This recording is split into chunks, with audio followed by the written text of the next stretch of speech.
বৃদ্ধাশ্রমত doctor সাহেব এসে সুবিধা বঞ্চিত মা ও মা অসুস্থ মায়ের তো অসুস্থ চোখে লাগি এখন ডাক্তার সাহেব সাইভেরি সোনাপুর এখন কি দিতে না হ্যাঁ যে ফুলে গিয়ে প্রেশার মারবার প্রেশার না ফেলে একদম খুব দুর্বল তো প্রেশার না ফেলে ডাক্তার সাহেব শরীর রক্ত নাই ফান্লা আর তুমি জি খানা বিনাও তো একদম হ্যান্ডওভার খুব কম ডক্টর সাহেবের প্রেশার না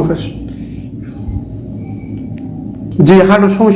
সমস্যা আছে ধরতে পারে হার্টের ওষুধ খাবার তো নিয়ম মতো নাই কি মেশিন দাদা হার্ট ডাক্তার সাহেব এখন সিড ব্ল্যাকের মাপ নাই ওষুধ নাই এক মাসের ওষুধ দিয়ে